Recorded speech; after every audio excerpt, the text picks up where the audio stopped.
अपने घर में जो ठाकुर जी विराजमान है, या श्री राधा वल्लभ लाल जी, बांके बिहारी लाल जी, राधा रमन लाल जी, और बहुत से करुणा विग्रह विराजमान प्रभु है, नित्य दर्शन करें। इससे अनन्य भक्ति होती है प्रभु के हम तो कहते हैं कि छवि भी आप अपने पास रखिए, अपने आराध्य देव की छोटी छवि। हमने कई उपासकों को देखा है, थोड़ी थोड़ी देर में उनको दर्शन करते रहे, फिर आगे चल करके वो छवि देखनी नहीं पड़ती, वो छवि बस जाती है। पी मूर्ति नयनन बसै, अब जब यहां से हटे तब यहां देखे ना, वो तो पी मूर्ति नयनन बसै तेई रस रहा समाय। प्यारे की छवि ही नेत्रों में बस गई, अब क्या करें? अब कुछ अलग से देखने की जरूरत हो तो बस ही गई ना, पुतरी ही बदल गई, आराध्य देव पुतरी में बैठ गए। पर यहां तक पहुंचने के लिए अपने प्रिय प्राण प्रीतम आराध्य देव की छवि का बार बार दर्शन करें, बड़ा लाभ मिलता है। ऐसा करना चाहिए। अपनी वाणी जी में या कहीं भी छवि रख लो, बार बार दर्शन करो। आराध्य देव जो गुरु प्रदत्त आराध्य देव है। मेरी सेवा, ये जो राधा नाम सेवा है, अपने लोग तो क्या महिमा जान पाएंगे, हरि स्वयं करते हैं। यन नामांकित मंत्र जापन पर प्रीत, राधा नाम आप स्नान करा रहे हैं, इत्र लगा रहे हैं, चंदन लगा रहे हैं, फिर इसके बाद चरणामृत पीते हैं, राधा नाम को जब श्रृंगारित करके विराजमान करते हैं, सच्ची मानिए इसमें जो आपको लाभ मिलेगा वो बड़ी बड़ी यज्ञों में, बड़ी बड़ी साधनाओं में नहीं। विश्वास कर लीजिए, हृदय की बात कहता हूं, वो जो लाभ मिलेगा। देखो, अगर और भाई भाव है तो छवि विराजमान कर लीजिए, नहीं तो राधा नाम ही पूर्ण है। अब न पोशाक पहनानी है, न जहां भी जाओ छोटी सी डलिया ले लो। हमने देखा है महापुरुषों को, वो लकड़ी की डलिया, एक रुमाल, छोटी सी तकिया, राधा नाम विराजमान, ऊपर झीनी मच्छरदानी जैसा कपड़ा, ऐसे छाती से पूरे ब्रज भ्रमण दंडोती परिक्रमा सब, साथ श्री जी विराजमान है। भोग राग की सेवा, स्पर्श, राधा नाम का स्पर्श, राधा नाम का चरणामृत, राधा नाम का दर्शन, वो आगे चलकर पता चलेगा कि राधा नाम क्या है।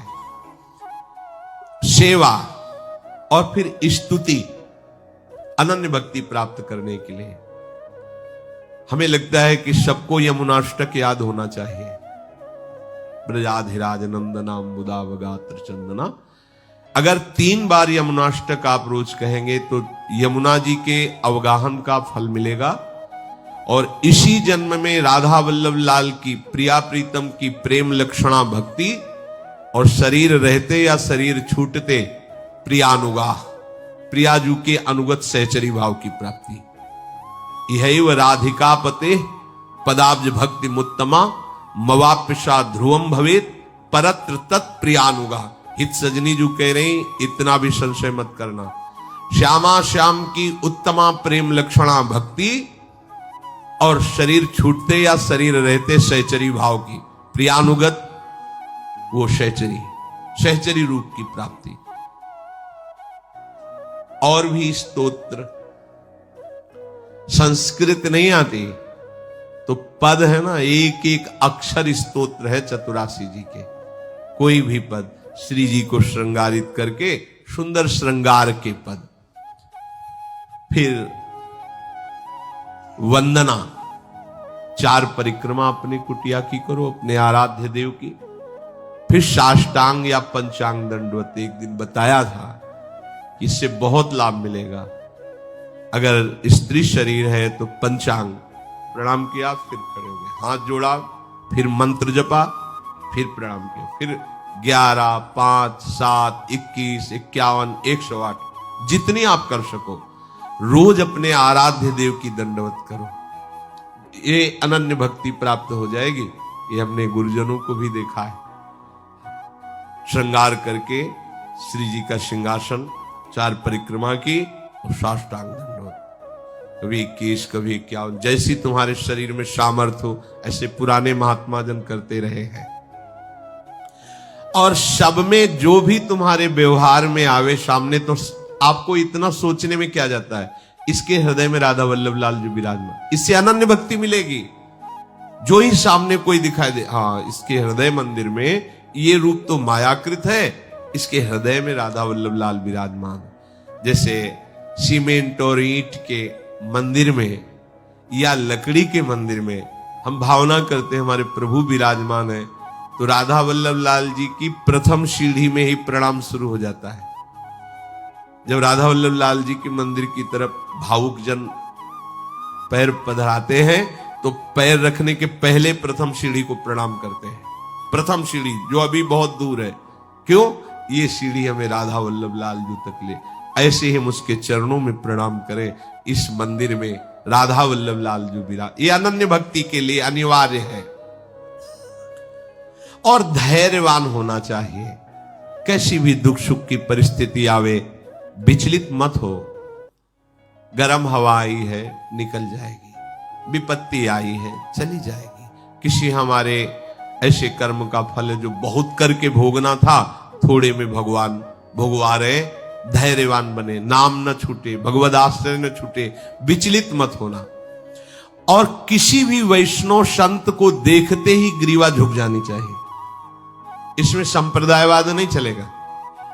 कोई भी है संत महात्मा वैष्णव बैरागी, जी हुई दृष्टि जाए, हम वार्ता करने की बात नहीं कह रहे, संबंध की बात नहीं कह रहे। दृष्टि जाते ही आपकी ग्रीवा झुक जानी चाहिए। भगवत पार्षद है, बस वो देख ना पावे।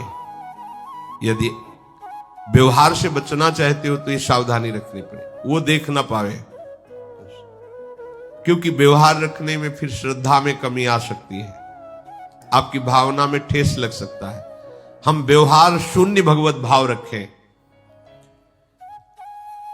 हमारा जो मार्ग पुष्ट करने वाला शास्त्र है, रोज उसका हम स्वाध्याय करें। जैसे अपने आचार्यवाणी श्रीमद चतुराशी जी, श्रीमद राधा सुदानिधि जी, श्री सेवक वाणी जी, श्री 42 लीला जी, हम खाली न रहें। जब समय हो तो इन वाणियों को गाएं। आप देख लेना, बहुत अमृत भरा हुआ है। वो मलिन मन है, इसलिए एकांत में लगता नहीं तो देखो कोई भी लीला गाओ, सामने प्रिया प्रीतम विराज, छोटा सा मंजीरा ले लो, देखो आंसू आ जाएंगे। एक दिन देखना रूप झलकने लगेगा और हृदय समर्पित होगा तो जो लीला गा रहे हो वही दिखाई देने लगेगी। ये करुणा से आती प्रभु की। जब हम सूत मागध बंदी जन की तरह अपने राजा श्यामा श्याम का यश गाते हैं, तो उपहार में वो हमें अपना प्रेम दे देते हैं। ये वाणी प्रेम प्रकाशित करती है। संत पुरुषों के संग की आकांक्षा करना अनन्य भक्ति के लिए। जहां जहां भगवत प्रेमी महात्माओं को सुने, उनके दर्शन करे, उनके वचन श्रवण करे, उनका मनन करे। अहंकार त्याग करके संतों की सेवा करे। ये खास बात है। संत सेवा में अहंकार बहुत बाधा पहुंचाता है। अहंकार का स्वरूप होता है दोष दर्शन। अहंकार का स्वरूप होता है मान प्रिय लगना। अहंकार का स्वरूप होता है मैं भी तो कुछ हूं ना। इससे संत सेवा बाधित हो जाती, संत सेवा का लाभ नहीं मिलता। इसलिए गुरुपद पंकज सेवा अतिशय भक्ति अमान। और जो भक्त पुरुष अत्यंत शुद्ध भाव से प्रभु में लगे हुए हैं, उनका चरणामृत मिल जाए, उनका उच्छिष्ट मिल जाए, उनके दर्शन मिल जाए, उनकी कृपा प्राप्त हो जाए, ऐसी हृदय में चाह रखें। इससे क्या होगा? दैन्यता बढ़ेगी। किसी भी संत को देख करके लगे कि कितना नाम जप करते हैं, देखो ये इनकी चरण धूल माथे पे, ये हम पर कृपा करें, हमें भी ऐसी नाम में प्रीति हो। जीवन भर ऐसी लालसा भक्तों के हृदय में रहती है। दिन भर भजन करते थे और जब चले जाओ तो यही कहते थे, राधा रानी से प्रार्थना करो कि थोड़ा भजन तो बन जाए। अब हमारी वृद्धावस्था है, कोई साधन भजन नहीं होता। अब तो हम वृंदावन में केवल भार रूप है, बस लाडली जो कृपा कर दे, थोड़ा तो भजन बन। रात दिन भजन, भजन ही भजन। कहीं किसी से कुछ मिलना जुलना ले, तब लगता था कैसा इनका हृदय है, कितनी भूख है भजन की कि इतना करने पर भी कहीं अहम छू नहीं गया है। अब आगे कह रहे यदि आप ऐसे चलेंगे तो जैसे वायु कहीं भी पुष्प हो उसके पराग और गंध लेकर घ्राणेन्द्रिय तक पहुंचा देती है, ऐसे ये भक्ति सर्वलोक महेश्वर महामहिम भगवान को घसीट करके आपके हृदय में प्रकाशित कर दे।